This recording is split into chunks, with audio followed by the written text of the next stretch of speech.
Good morning students, कैसे हैं आप लोग? आशा अच्छे होंगे, आप लोगों की पढ़ाई अच्छी चल रही होगी। आप सब लोगों का एक बार फिर आपके अपने ऑनलाइन प्लेटफॉर्म प्रयाग एकेडमी में बहुत बहुत स्वागत है। हम लोग प्रश्नों की हिंदी की टेस्ट श्रृंखला कर रहे थे, तो उसी श्रृंखला को आगे बढ़ाते हुए प्रारंभ करते हैं। आज का जो सेशन है वो पहला है, इनमें से किस वाक्य में परसर्ग, ठीक है, यानी विभक्त चिन्ह कर्म कारक के लिए प्रयोग नहीं हुआ है, यानी कि कर्म कारक कहाँ पर प्रयोग नहीं हुआ है। मोहन ने सोहन को उसकी पुस्तक लौटा दी, सरकार ने किसानों का अनुदान दिया, गुरुजी ने बालक को पढ़ाया और पुलिस ने अपराधी को पकड़ लिया। ठीक है, तो इनमें कौन सा, सब में को आया है। ठीक है, तो कर्ता ने कर्म को कर्ण से संप्रदान के लिए, तो संप्रदान के लिए वहां पर भी को होता है, तो इसमें आपका क्या हो जाएगा, सरकार ने किसानों को अनुदान दिया। ठीक है, तो ये देने संप्रदान करने के लिए है, तो यहाँ संप्रदान कारक होगा, ना कि आपका कर्म कारक है। अगला प्रश्न है, उसने पेशकश द्वारा ढक्कन खोला, इसमें के द्वारा किस कारक का परसर्ग यानी है, कर्ता का, कर्म का, कर्ण का या अपादान का। तो आप जानते हैं कि वो किसके लिए है, ढक्कन खोला के द्वारा, तो के द्वारा तो मदद से यानी कि सहायता से, अर्थात कार्य करने का साधन, तो कर्ता ने कर्म को कर्ण से, तो आपका हो जाएगा कर्ण। अगला है, किस विकल्प में सभी शब्द शुद्ध हैं, यानी कि सभी शुद्ध होने चाहिए। पुरस्कार ये गलत हो गया, अतिशयोक्ति और मंत्रिमंडल ये विरहिणी होता है, ये भी गलत हो गया। चरमोत्कर्ष और हतोत्साह, हतोत्साहित होता है, हतोत्साह नहीं होता, तो सिर्फ आपका रह गया ये अतिशयोक्ति और मंत्रिमंडल, यही क्या है, इसमें सभी शुद्ध हैं। अगला है, इनमें से सभी अशुद्ध शब्द हैं, सूझबूझ, अंधाधुंध, साठगांठ, आपाधापी, एहसानमंद, खरीदार और कसमकस और काबिलियत। ठीक है, देखिए यहाँ पर सूझ और बूझ होता है, तो ये गलत, तो सभी अशुद्ध हैं। और अंधाधुंध, ठीक है, अंधाधुंध होता है, ये क्या है, ये सही है। साठगांठ ये सही है, आपाधापी भी सही है। इसमें एहसानमंद होता, एहसानमंद नहीं होता, लेकिन खरीदार सही है। कसमकस सही है, ये सही है। काबिलियत ये गलत है, तो आपको सभी अशुद्ध हैं, तो यहाँ सूझबूझ और अंधाधुंध ये दोनों गलत है, तो आपका उत्तर हो जाएगा ए। अगला प्रश्न है, वाक्यांश के लिए यानी कि सार्थक शब्द, दृश्य से विकल्प असंगत, यानी कि किसमें असंगत है, जिसका काम सिद्ध हो चुका हो उसे कृतार्थ बोलते हैं। किए हुए उपकार को न मानने वाला कृतघ्न होता है। जो इस लोक से अलग हो अलौकिक होता है। जो कम बोलता हो वो मिष्ट भाषी है। तो आप लोग देख रहे हैं कि जो कम बोलता है उसे मिष्ट भाषी नहीं मित भाषी बोलते हैं। ठीक है, जो मीठा बोलता है उसे मिष्ट भाषी बोलते हैं। ओके, तो आपका हो जाएगा डी, जो कम बोलता है उसे मित भाषी कहते हैं, यही गलत है आपका। अगला प्रश्न है, इसमें आपका कि इसमें है, किस शब्द के में अक प्रत्यय का प्रयोग नहीं हुआ है, तो अक प्रत्यय का प्रयोग किसमें नहीं हुआ है, बालक में, शिक्षक में, पाठक में, निंदक में।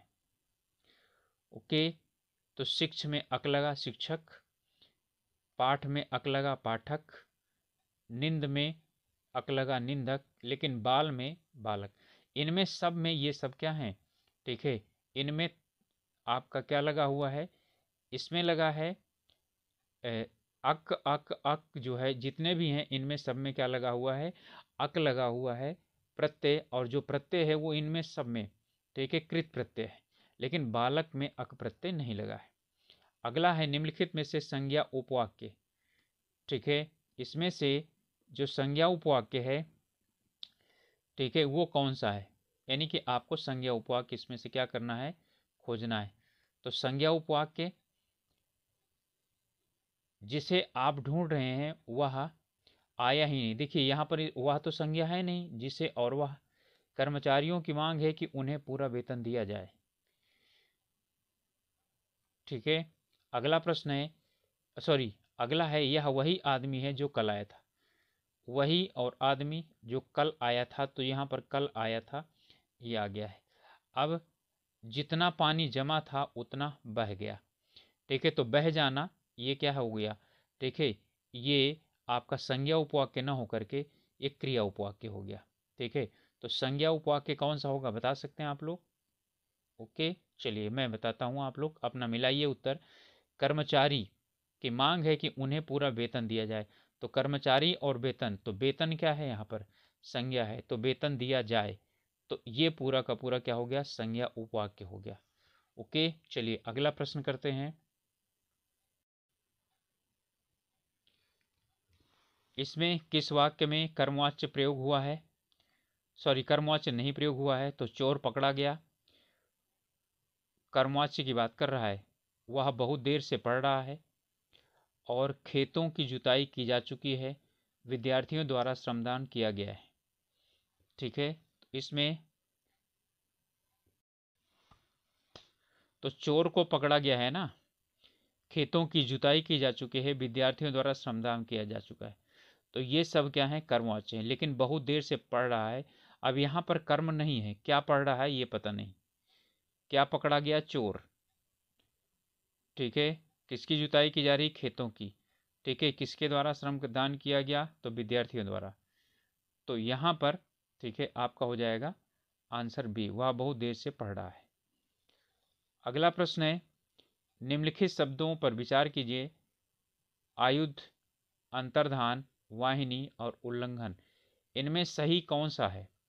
ठीक है, तो इसमें आप जानते हैं कि उल्लंघन आधा ला होता है, तो डी गलत हो गया, तो ये इसका मतलब ये दोनों गलत हो गए।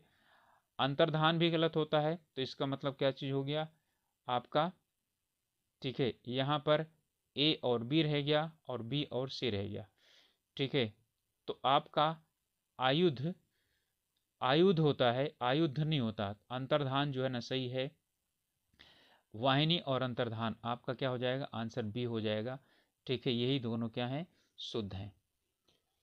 अगला है, निम्नलिखित में से संकेतार्थक वृत्ति का उदाहरण है। संकेतार्थक वृत्ति यानी संकेतार्थक वाक्य, वृत्ति का मतलब होता है वाक्य। तो यहां पर है, उसने अपना काम कर लिया है, ईश्वर सबका भला करे, यदि तुम पढ़ाई करोगे तो उत्तीर्ण हो जाओगे। ठीक है, क्या तुम मेरा काम कर दोगे, तो यहाँ पर किसके, संकेतार्थक। तो संकेत यदि और तो, ये संकेत है, तो यदि तुम पढ़ाई करोगे तो क्या हो जाओगे, उत्तीर्ण हो जाओगे, तो ये हो जाएगा। ठीक है, संकेतार्थक वृत्ति। किस विकल्प में मनोविकार और उसे व्यंजित करने वाला विस्मयादिबोधक शब्द असंगत है, यानी कि गलत है। हर्ष, वाह वाह सही है, वाह वाह। ठीक है, शोक का हाय होता है, तिरस्कार का ओहो, तो तिरस्कार का तो ओहो नहीं होता, छी होता है। ठीक है, हैया हट होता है, यह हटो होता है। आश्चर्य और इसका क्या है, क्या बात है, क्या अच्छा यानी दृश्य है, ये होता है। आपका उत्तर हो जाएगा तिरस्कार का ओहो, ये गलत है। आगे है, किस विकल्प में भाववाच्य है, यानी कि इसमें भाववाच्य बताना है। यह पुस्तक पढ़ी गई थी, मोहन से बैठा नहीं गया, 3 लुटेरे पकड़े गए, अशोक ने खाना खाया। यहाँ खाना कर्मवाच्य। ठीक है, 3 लुटेरे पकड़े गए, तो 3 लुटेरों को पकड़ा गया, तो यहाँ पर क्या हो गया, कर्मवाच्य। मोहन से बैठा नहीं जाता, यही भाववाच्य। पुस्तक है यहाँ पर कर्मवाच्य। ठीक है, अब अगला है प्रश्न, इनमें से किस वाक्य में निपात का प्रयोग नहीं हुआ। निपात का मतलब होता है कि ऐसा, यानी निपात जो है ना, अव्यय शब्द होते हैं, यदि उनको हटा दिया जाए तो उसमें वाक्य में कोई फर्क या अंतर नहीं पड़ता है। तो लक्ष्मण भी राम के साथ बन गए, यहाँ भी हटा दें तो लक्ष्मण राम के साथ बन गए, कोई फर्क नहीं पड़ेगा, तो भी निपात है। कमला दिसंबर में घूमने जाएगी, तुम कब तक आओगे या तुम कब आओगे, तो तक यहाँ पर यदि हटा दिया जाए तो कोई फर्क नहीं पड़ता। मैं तो इस बारे में कुछ नहीं जानता, तो मैं इस बारे में कुछ नहीं जानता तो अतिरिक्त शब्द है। यानी कि निपात वे शब्द होते हैं जो वाक्य का मुख्य भाग नहीं होते हैं, यदि उनको हटा दिया जाए तो कोई फर्क नहीं पड़ता है, वाक्य में कोई ज़्यादा अंतर नहीं आता। तो इसमें है कमला दिसंबर में घूमने जाएगी, इसी में निपात का प्रयोग नहीं हुआ है।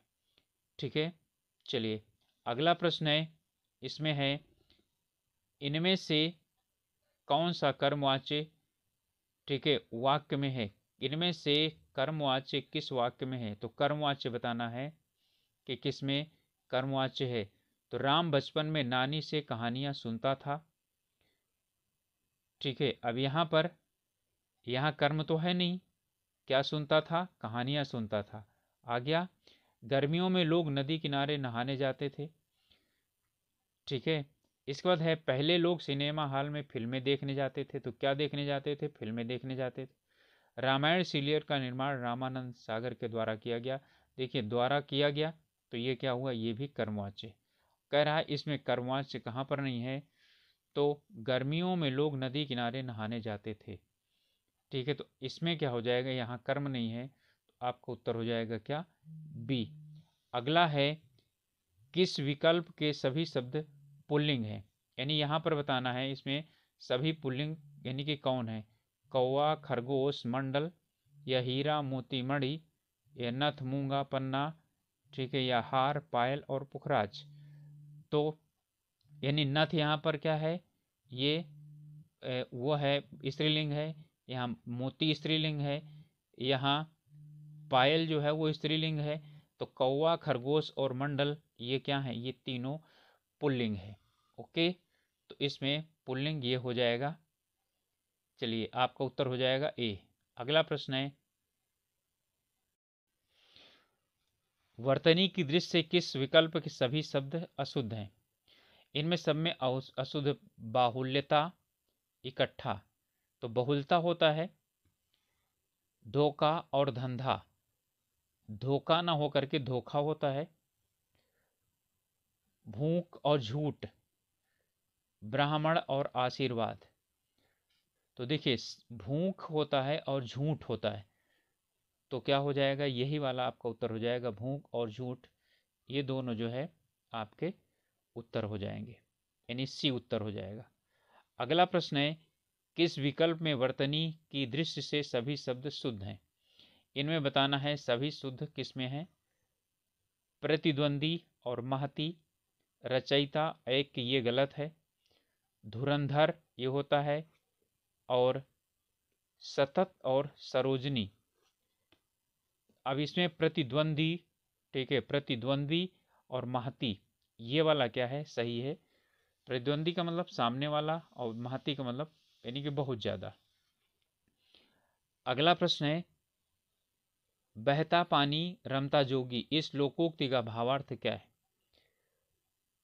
बहता पानी रमता जोगी लोकोक्ति का भावार्थ क्या है कि बहते पानी की तरह जोगी भी निरंतर गतिशील रहता है।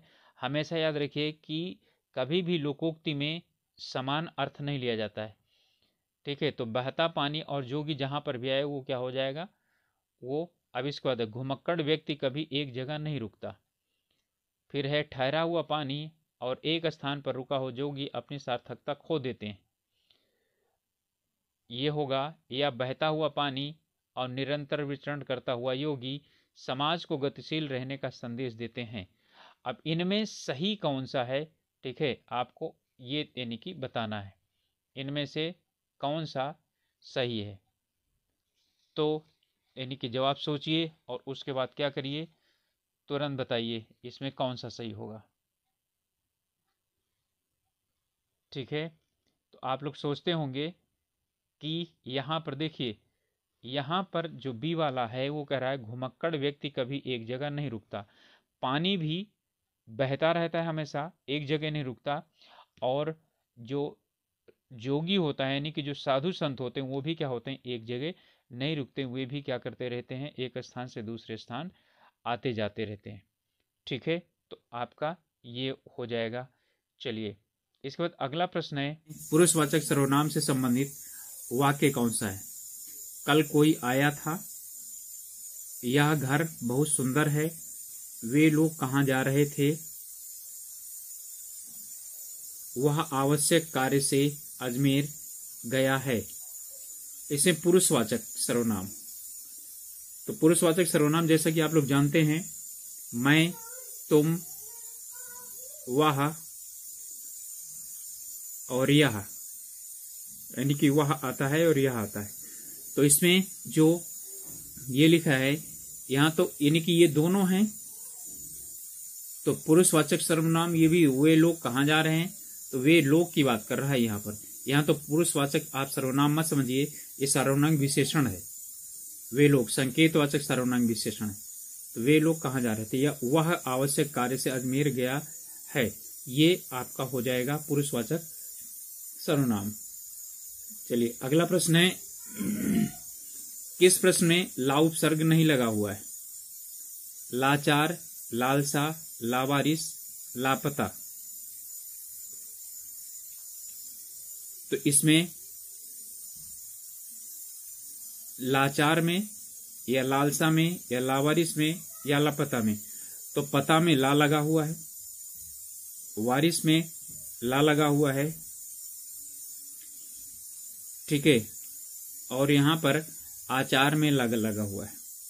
यहां है लालसा, तो इसमें ला उपसर्ग नहीं है। अगला प्रश्न है, निम्नलिखित विकल्पों में से ला प्रत्यय युक्त शब्द है, यानी ला में कहां प्रत्यय लगा हुआ है? कमल, असल, नवल और सरल। तो इसमें ला कहां पर लगा हुआ है? तो ला किसमें लगा हुआ है? नव और ला लगा हुआ है, तो यहां पर क्या है? नवल है। इसमें है कमल, ये रूढ़ शब्द है, असल भी रूढ़ शब्द है, सरल भी रूढ़ शब्द है। नवल, नव और ला, नवल जो है इसमें ला लगा हुआ है। इनमें से किस विकल्प के सभी शब्दों में से एक से अधिक उपसर्गों का उपयोग किया गया है? यानी जितने दिए गए हैं उनमें से बताना है कि किन में सभी में एक से अधिक उपसर्ग हैं। आ सुरक्षित और अत्यंत, तो इसमें आ असुरक्षित है, अति है और अंत है। इसके बाद है अत्याचार और अध्यात्म, तो अति और आचार, अधि और आत्म। निकृष्ट, ठीक है, इसमें है नी और कृष्ट और अभि और अर्थी। प्रति आघात और आ प्रति और अक्ष, तो इसी में है, यानी कि यहां पर क्या है? प्रति और आ और घात, ये तीन हो गए, और यहां पर आ हो गया और प्रति हो गया और अक्ष हो गया। तो इसी में दोनों में एक से अधिक उपसर्ग का प्रयोग किया गया है। अगला प्रश्न है, इनमें से किस वाक्य में संयुक्त क्रिया का प्रयोग नहीं हुआ है? यानी संयुक्त क्रिया किसमें प्रयोग नहीं हुआ है? लुटेरों ने पूरे क्षेत्र को लूट लिया, मैं नहाकर कार्यालय जाऊंगा, वह सारा खाना खा गया, बादलों के कारण चांद दिखाई नहीं दिया। अब इसमें किसमें है कि संयुक्त क्रिया नहीं प्रयोग है? यहाँ लूट और लेना, ये दो क्रियाएं हो गई। तो यहाँ पर नहाकर कार्यालय जाऊंगा, देखिए ये क्रिया का अलग रूप है, नहाकर कार्यालय जाना। तो यहाँ पर इन संयुक्त क्रिया नहीं प्रयोग हुई है, पूर्वकालिक क्रिया यानी कि क्रिया प्रयोग हुई। तो नहाकर देखे जाना, तो इसी में हो जाएगा, क्योंकि खाना और खा, और ये चांद का नहीं दिखाई पड़ना, दिखाई और पड़ना, यानी दिखाई और देना, ये दोनों क्या हैं? ये दिखना और देना दोनों क्रियाएं हैं। तो यहाँ पर दोनों में समझ में आ गया होगा। यहाँ पर सिर्फ एक में क्रिया है जाऊंगा, बाकी खाना, खा और इसमें जाना भी है, यानी गया, तीन क्रिया हो गई। चांद नहीं दिखाई देना, यानी दिखना और देना, ये तो हो गया। लूटना और लेना, तो समझ में आ गया होगा इस वाले में, यानी कि यहाँ पर से बी वाला आपका उत्तर हो जाएगा, नहाकर कार्यालय जाऊंगा। अगला है, किस वाक्य में निजवाचक सर्वनाम का प्रयोग नहीं हुआ है? वे अपने आप चले गए, वह अपने आप को बहुत होशियार समझता है, मैं आप लोगों का बहुत आभारी हूं। किसान अपने आप मस्त रहता है। किसान अपने आप मस्त रहता है। तो इनमें किसमें निजवाचक सर्वनाम का प्रयोग नहीं हुआ है? तो यहां पर निजवाचक सर्वनाम अपने आप सही है, अपने आप को भी सही है, अपने आप भी सही है। यहां आप लोग हूं तो लोग जो है वो क्या है? संज्ञा है। और ये क्या है? आप जो है वो सर्वनाम है। तो संज्ञा और सर्वनाम एक साथ आया है तो सर्वनाम विशेषण के रूप में प्रयोग हुआ है, ना कि यहां पर ये निजवाचक के लिए। ठीक है, तो आपका उत्तर हो जाएगा सी, इसमें निजवाचक नहीं है। अगला प्रश्न है, विशेषण शब्द रहित वाक्य कौन सा है? यानी किस वाक्य में विशेषण नहीं आया है? तो किस वाक्य में विशेषण नहीं आया है? मैं पिछले वर्ष गांव गया था। सभा में कम लोग आए थे। दुकान में कुछ फल खरीद लाओ। दुकान से कुछ फल खरीद लाओ। थोड़ा खाओ खूब चबाओ। तो इसमें विशेषण किसमें नहीं है? तो मैं पिछले वर्ष, ठीक है, तो यहां पर क्या है? विशेषण है मैं पिछले वर्ष, गुणवाचक विशेषण। सभा में कम लोग आए थे, अब ये संख्यावाचक विशेषण। दुकान से कुछ फल खरीद लाओ, तो कुछ फल क्या है? परिमाणवाचक है। थोड़ा खाओ खूब चबाओ, ठीक है, तो थोड़ा खाओ और खूब चबाओ। अब यहां खाने की बात की जा रही है तो यहां खाना है। थोड़ा खाओ खूब चबाओ, खाना क्रिया है और चबाना क्रिया है। तो ये सब क्या हो गए? ये क्रिया विशेषण हो गए, ठीक है, ना कि विशेषण। तो आपका उत्तर हो जाएगा क्या? थोड़ा खाओ खूब चबाओ। अगला प्रश्न है, निम्नलिखित में से तत्सम शब्द कौन सा है? तो इनमें से तत्सम शब्द कौन सा है? अनमोल, अमरूद, कवि या चिड़िया? तो तत्सम शब्द कौन है? क्या अनमोल है या अमरूद है या कवि है या चिड़िया है? तो आप लोग जानते हैं कवि ही क्या है? ये तत्सम शब्द है। जिन शब्दों का शब्द रूप बनता है, ठीक है, वो क्या होते हैं? वो तत्सम शब्द होते हैं। तो यहां पर कवि का रूप बनता है तो ये आपका हो जाएगा कवि, यहां पर तत्सम शब्द हो जाएगा। अगला प्रश्न है, इनमें से विदेशी शब्द कौन सा है? तो विदेशी शब्द कौन सा है? बहादुर, सूत्र, जूता या नकुल?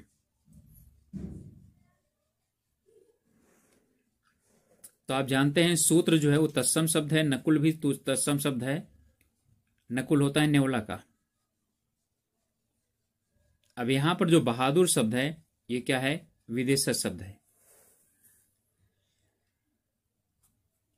अगला है, इनमें से किस विकल्प के सभी शब्दों में उपसर्ग तथा प्रत्यय दोनों का प्रयोग हुआ है? यानी कि दो दो दिए गए हैं और इनमें दोनों में उपसर्ग और प्रत्यय दोनों प्रयोग हुआ है, तो बताना है। प्रत्याशित, करणीय। देखिए यहां पर क्या है? कोई भी यहां करना है और यहां पर ईय प्रत्यय लगा हुआ है, यहां पर ये नहीं होगा।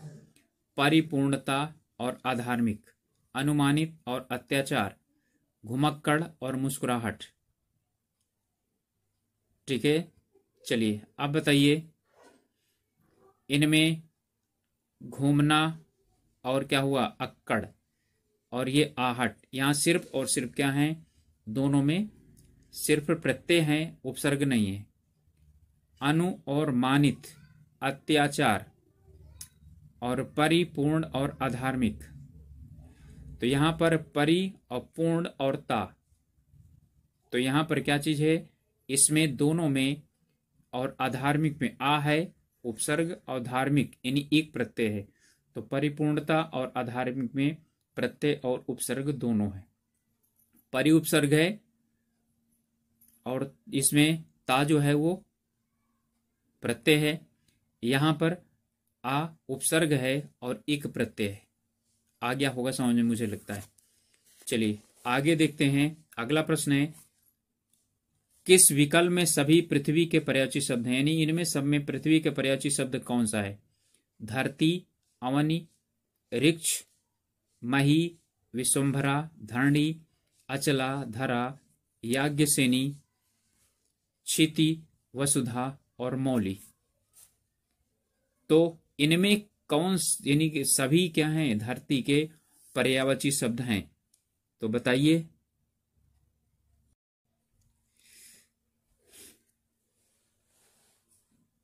ओके, इसमें मही है, विश्वंभरा है और धरणी, ये इसमें तीनों पृथ्वी के पर्यायवाची शब्द हैं। अगला है, कौन सा शब्द तद्भव नहीं है? इनमें कौन सा शब्द तद्भव नहीं है? अनशन, लालच, मुखिया और शक्कर। तो इसे बताएं तद्भव शब्द कौन सा नहीं है?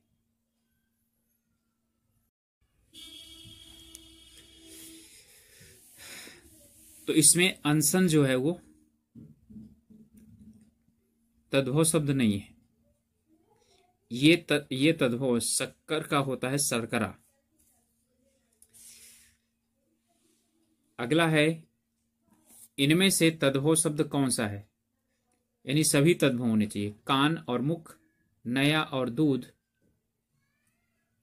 आज और दिवस, साथी और अंगुली। अंगुली का तो उंगली होता है, नया, ठीक है, दूध और कान और मुख। इसमें आपका नया और दूध, इसमें सभी तद्भव हैं। यहां पर कान और मुख, मुख जो है ना ये तत्सम है, इसका मुंह होता है, ठीक है। और यहां पर दिवस का दिन होता है, उंगली का अंगुली होता है, उंगली, ठीक है। और ये यहां पर नया और दूध, नया का नवीन, दूध का दुग्ध होता है। तो आपका ये दोनों तद्भव हैं, ये हो जाएगा। अगला प्रश्न है, इनमें क्रिया विशेषण से बनी भाववाचक संज्ञा कौन सी है? क्षमता, ममता, शीघ्रता और विशालता। क्रिया विशेषण की बात कर रहा है, ठीक है। ये क्षमता है, क्षमा से बना है, शीघ्र से बना है, ये मां से बना है और ये विशाल से बना है। तो इनमें क्रिया कौन सी है, यानी क्रिया विशेषण कौन सी है, जिससे आपको क्या हो जाए पता चले, यानी कि क्रिया के पहले कौन सा लगता है। तो क्रिया के पहले इसमें से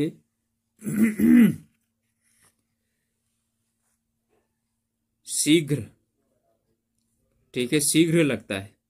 शीघ्र चलो, शीघ्र करो, ठीक है, शीघ्र जाओ। तो ये क्रिया विशेषण है। तो इसी से क्या हुआ, यानी कि इससे बना हुआ है शीघ्रता। ओके। अगला प्रश्न है, इनमें से सर्वनाम से बनी भाववाचक संज्ञा कौन सी है? सर्वनाम से बनी भाववाचक संज्ञा, अपनापन, छुटपन, लड़कपन, लिखावट। तो ये अपनापन यानी अपने से बना है, ये छोटे से बना है। तो छोटा जो है वो विशेषण होता है, ना कि सर्वनाम होता है।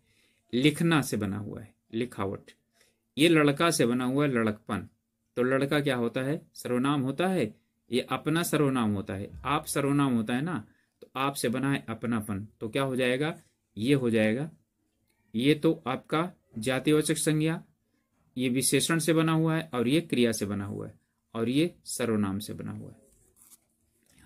ओके, तो आपका उत्तर हो जाएगा अपनापन। अगला प्रश्न है, संज्ञा से निर्मित विशेषण कौन सा है?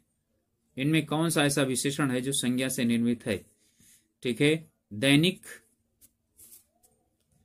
आपसी, टिकाऊ, अगला। तो दैनिक किससे बना है? दैनिक दिन से बना है। ये आप से बना हुआ है, ये टिकना से बना हुआ है, और ये अगला और पिछला है। ठीक है,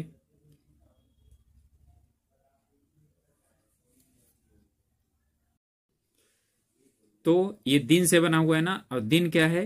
वो संज्ञा है। तो दिन से बना है दैनिक, तो दैनिक हो जाएगा। अगला प्रश्न है, किस शब्द में अधिकरण तत्पुरुष समास है? ओके, तत्पुरुष समास पूछ रहा है, तो तत्पुरुष समास किस में है, और वो भी अधिकरण वाला। अधिकरण का मतलब में, पे, पर, घुड़सवार, जलमग्न, लोकप्रिय, सेना नायक। तो सेना का नायक, लोक में प्रिय, ठीक है, या लोगों का प्रिय, और जल में मग्न, और एक घुड़सवार, घोड़े पर सवार। तो क्या हो जाएगा? तत्पुरुष समास नहीं है। तो यहां पर आपका तो घोड़े पर सवार ये भी है, जल में मग्न ये भी सही है, यानी जल में डूबा हुआ, और लोकप्रिय यानी कि लोक में प्रिय ये भी सही है। सेना का नायक, यहां पर संबंध तत्पुरुष है। ओके, तो आपका उत्तर हो जाएगा डी, सेना नायक। अगला है, किस वाक्य में संबंध तत्पुरुष यानी संबंध सूचक अव्यय का प्रयोग नहीं हुआ है? संबंध सूचक अव्यय का प्रयोग नहीं हुआ है। तो संबंध सूचक अव्यय, मुझसे पहले वे चले गए, हथियार सहित आतंकवादी पकड़े गए। अगला है, बच्चे उस ओर गए हैं, अजमेर के निकट पुष्कर तीर्थ है। तो इसमें आपका कौन सा हो जाएगा? देखिए यहां पर दिया है बच्चे उस ओर गए हैं, तो संबंध है ना, तो यानी हथियार सहित, तो आतंकवादी पकड़े गए, तो ये क्या है? संबंध है। मुझसे पहले वे चले गए, तो यानी कि यहां पर भी संबंध है। वे बच्चे उस ओर गए, ये संबंधवाचक नहीं है, ठीक है, ये दिशावाचक है, ठीक है। और इसमें निकट, दूर, ये सब क्या है? आते हैं। तो आपका क्या हो जाएगा? इसमें बच्चे उस ओर चले गए हैं, यह क्या है? संबंध सूचक अव्यय यहां पर प्रयोग नहीं हुआ है। अगला प्रश्न है, रीतिवाचक क्रिया विशेषण से संबंधित कौन सा वाक्य है? यह पत्रिका प्रतिमाह छपती है, वह अचानक चला गया, तुम्हारी पुस्तकें यहां रखी हुई हैं, सभी बच्चे बाहर खेल रहे हैं। तो यहां पर ठीक है, कैसे, तो कैसे का जो उत्तर मिलता है वो रीतिवाचक होता है। तो कैसे का उत्तर यहां पर किसमें मिलेगा? यह पत्रिका कैसे छपती है, वह कैसे चला गया, तुम्हारी पुस्तकें कैसे रखी हैं, सभी बच्चे कैसे खेल रहे हैं। तो इसमें सिर्फ और सिर्फ कैसे लगाने पर एक ही उत्तर मिलता है, वह कैसे चला गया? अचानक चला गया। अब आगे कर लीजिए, यह पत्रिका कैसे छपती है, तो नहीं पता, ठीक है। कैसे नहीं, कब छपती है, पता चला, कब, समय। पुस्तकें कहाँ रखी हैं, ठीक है, तो कहाँ का मतलब क्या हुआ, ठीक है, स्थानवाचक।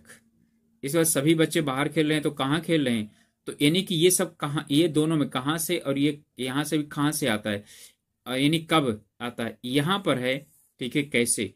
तो आपका उत्तर जो हो जाएगा वह अचानक चला गया। तो आप लोगों को पता है तो ठीक है, नहीं तो इसमें वीडियो पड़े हुए हैं, आप लोग देख सकते हैं कि कैसे आप उसका निर्धारण कर सकते हैं। अपने कुल का श्रेष्ठ या प्रतिष्ठित व्यक्ति के वाक्यांश के लिए एक शब्द कौन सा होगा? कुलांगार, कुलकंटक, कुलकेतु या कुलीन। तो इसका अर्थ क्या होगा? चलिए, इसका होगा कुलकेतु। अब इसके बाद कुलीन का मतलब है अच्छे कुल में पैदा हुआ, उसे बोलते हैं कुलीन, अच्छे कुल से संबंधित, तो वो होता है कुलीन।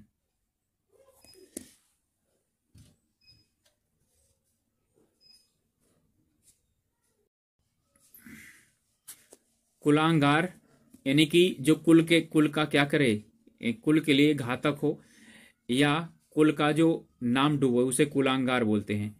कुल कंटक वो भी है, कुल के लिए जो कंटक हो यानी कांटे की तरह हो, वो कुल कंटक होता है। तो आपका उत्तर हो जाएगा क्या? अपने कुल का श्रेष्ठ या प्रतिष्ठित व्यक्ति, वो होता है कुलकेतु, ठीक है।